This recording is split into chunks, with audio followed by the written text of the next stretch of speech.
안녕하세요. 오늘은 하드싱 벤 호로위치의 책인데요. 이 책을 한번 리뷰를 해보도록 하겠습니다. 제가 참고하고 있는 책은 이 책이 이제 우리나라에서 한번 발간이 된 다음에 다시 출판사를 바꿔서 이제 재출간이 됐거든요. 근데 저는 옛날에 처음에 발간된 책을 가지고선 이제 리뷰를 하고 있습니다. 이 책의 저자인 벤 호로위츠는 1966년생입니다. 오른쪽 사진처럼 생겼습니다. 굉장히 이제 터프가이를 이제 과시하는 그런 사진이라 볼 수 있죠. 2009년 설립된 실리콘밸리의 굉장히 유명한 벤처 캐피탈 앤드레센 호로위치의 공동 창업자입니다. 페이스북, 트위터, 인스타그램, 에어비앤비 뭐 등등 아주 유명한 기업들에 다 투자를 해서 성공을 시켰죠. 그리고 컴퓨터 공학 석사입니다. 그리고 이제 라우드 클라우드 옵스웨어의 설립자 이자 CEO였고요. 라우드 클라우드의 핵심 사업을 현금 6,350만 달러에 매각을 했고, 그리고 거기서 이제 소프트웨어 쪽만 이제 떼내가지고 옵스웨어라는 회사로 이제 키웁니다. 그래서 옵스웨어는 2007년에 슈렛 패커드의 현금 16억 달러에 매각이 됩니다.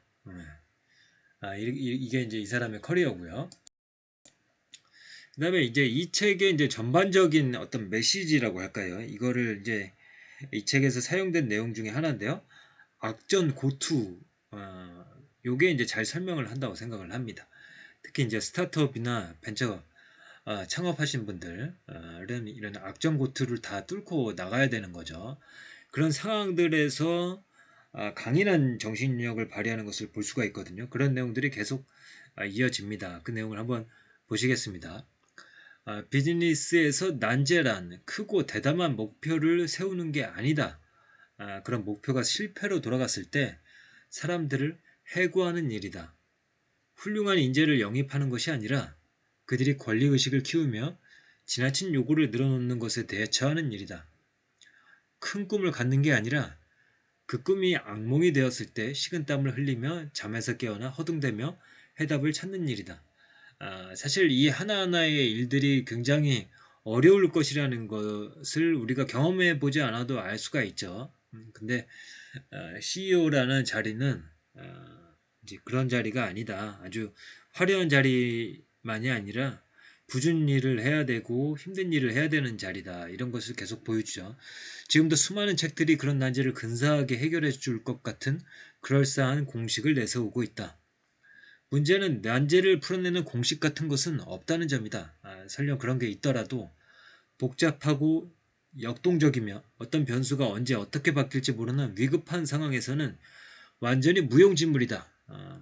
예컨대 첨단 기술 기업을 세우는 공식은 없다. 노래를 연속해서 히트시키는 공식은 없다. 특히 이제 유명한 가수들도 많이 이야기를 하죠. 어떤 노래가 성공할지는 진짜 알 수가 없다. 노래를 발매하고 나서 한참 후가 흐른 다음에 갑자기 사랑을 받을 수도 있고 뭐 그렇다는 거죠. 그래서 사람 마음대로 안 된다는 거죠. NFL 쿼터백이 되는 공식은 없다. 대통령에 출마하는 공식은 없다. 사세가 기우는 와중에도 직원들이 신명나게 일할 수 있도록 동기를 부여하는 공식은 없다. 그러니까 이제 악정 고투 이 말을 기억하시면 좋겠습니다. 그 다음에 이 책에서 가장 인상 깊은 일화였었는데요. 뭐 이런 거죠. 이제 장인어른한테 이제 연락이 왔습니다. 애가 알레르기 반응을 일으키는 바람에 호흡이 정지됐다네. 하지만 지금은 괜찮아졌어. 그러니까 이 벤 호로위츠의 와이프가에 대한 이야기입니다. 나는 망연자실해졌다. 얼마나 땀이 쏟아졌던지 통화를 끝내자마자 옷을 갈아입어야 했다. 무엇을 어찌해야 할지 도통 알 수가 없었다. 진퇴양난이었다. 집으로 돌아가면 회사는 분명히 파산할 테고 그렇다고 그냥 그대로 일을 보기도 난감했다. 나는 다시 전화를 걸어 아내를 바꿔달라고 했다. 그리고 다급한 목소리로 말을 꺼냈다. 당신이 나를 필요로 한다면 당장 돌아가겠소. 그때 와이프가 이런 소리를 했죠. 무슨 소리예요? 기업 본계가 먼저죠. 지금 당신이나 회사나 내일이 없는 상황이잖아요. 나는 괜찮아질 거예요. 나는 완전히 혼란스러운 상태로 비틀거리며 남은 설명회를 진행했다. 하루의 절반을 내가 어디에 있는지도 모른 채 흘려보냈다. 한 번은 양복 상의와 하의를 서로 다른 색으로 입고 나가기도 했다. 참 이런 상황에서 집으로 돌아가지 않고 회사 일을 볼 수 있다라는 게 사실 정상이나 범주를 넘어서죠. 그게 이제 뭐 꼭 좋다는 이야기는 아니고요. 개인의 선택이겠죠. 개인의 선택인데 이 정도로 이제 치열한 상황에 몰릴 수도 있다라는 거죠. 그 다음에 또 이제 세일즈와 관련돼서 이제 또 터프한 그런 상황을 이제 보여주는 일합니다. 하루는 세일즈 직원 한 명이 거래 성사가 예측되는 고객에 관해 상세히 보고했다. 제가 접촉한 담당 직원에게서 구매의 의사를 확인했습니다. 그의 상관인 부사장과 구매부 책임자도 동의했다고 합니다. 담당 직원 말로는 회계분기 말까지 거래 계약을 완료할 수 있을 거라고 합니다. 그러자 이 세일즈 쪽 이제 담당하는 사람이 이렇게 상사가 대꾸를 합니다. 그 회사 내에서 부사장과 동급인 여타 간부를 만나서 얘기를 나눠봤나? 아니요. 그럼 부사장은 만나지 못했습니다. 좋아, 잘 듣게. 자넨 이렇게 해줘야겠어. 먼저 눈에 쓰고 있는 낙관적인 장밋빛 색안경부터 벗어버려. 둘째, 면봉을 구해서 자네 귀 속 귀지를 깨끗이 파 내게. 마지막으로 우물쭈물하지 말고 당장 그 부사장에게 전화를 걸어. 안 그러면 계약은 물 건너가는 거니까 그런 거죠. 그 다음에 이제 라우드 클라우드 이 사람이 이제 설립한 회사였는데 이게 다시 옵스웨어로 재탄생하고 또 옵스웨어를 매각하기까지의 기나긴 여정 그 과정이 모두 끝나자 알 수 없는 공허함이 나를 덮쳐왔다. 8년이라는 시간 동안 모든 에너지를 쏟아부어 쌓아온 무언가가 내 손을 떠났다는 게 실감나지 않았다. 정말로 내가 그것을 떠나보냈단 말인가? 나는 한동안 알았다. 식은땀을 흘리며 잠을 설쳤고 먹은 것을 개어냈으며 이따금 눈물을 흘렸다. 이 정도로 에너지를 집중시키는 것, 이 신체 건강하고 강인한 정신력을 가진 사람이 이제 모든 것을 쏟아부었을 때 이런 이제 상태까지 가게 되는 거겠죠. 그래서 이제 이 책의 저자는 어떤 확률적 사고에 대해서 반대를 합니다. 이거는 1%의 가능성도 없어. 그러니까 우리는 99% 쪽으로 가야 돼. 이런 것이 아니라 그 1%의 가능성이 반드시 필요한 상황이라면은 거기에 매달려서 반드시 해답을 찾아내는 거죠. 그래서 나는 통계학을 믿지 않는다. 내가 믿는 것은 미적분학이다. 이렇게 이야기를 하는 거죠. 미안하지만 CEO로 성공하는 비결 같은 건 어디에도 없다. 다만 뾰족한 수가 보이지 않을 때조차도 집중을 해서 최선의 수를 두는 능력만큼은 중요하다고 말할 수 있다.